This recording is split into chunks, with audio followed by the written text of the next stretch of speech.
As the world become more globalized, different cultures from different countries have changed over time. Culture is defined as characteristic of a group of people which consists of elements like language, education, religion, and social structure. Individualism or collectivism is correlated to the social structure of a country. For example, Australia has high scores in individualism based on Hofstede findings. People in Australia are encouraged to strive for their best and achieve their individual goals. In contrast, the social structure of China seems to lean towards collectivism and group-oriented activities. Many researchers have found that Chinese societies encompasses characteristics of group orientation and loyalty.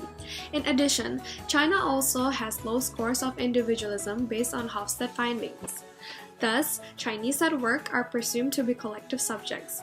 Now we're going to talk about the differences and the cultural differences in language between Australia and China. Obviously, they both have different mother tongues, Australia being English and China being Chinese language, but however, language can be both verbal and non-verbal communication. Chinese language is said to be the hardest language to learn but is the mother tongue of the largest amount of people. This results in potential difficulties in communication between Chinese people and foreign people. Furthermore, China is considered to be a high-context culture. This means that there is various unspoken information communicated to people. In contrast, Australia is considered a low-context culture, in which relies on explicit communication. In a high-context culture, similarity is an important characteristic. Through shared experiences, messages can be interpreted by assuming the other person will think the same way. In a low-context culture, there tends to be an emphasis on the individual instead of the group.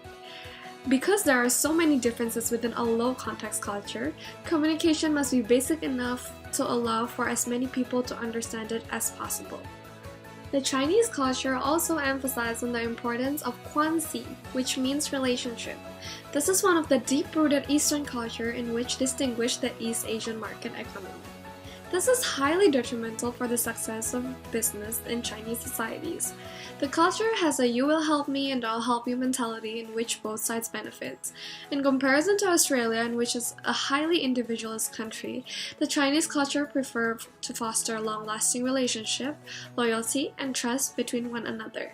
The Chinese prefer to build a personal relationship with a business partner before going to business together. Australia, on the other hand, tends to make shallow and short-term relationship in which separate personal life and business.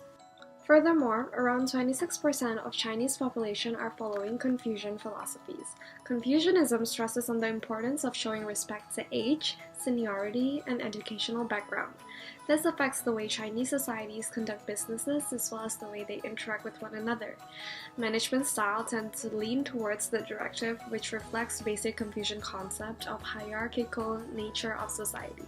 This is also supported with the fact that China ranks high in power distance in comparison to other Asian countries based on Hofstede studies.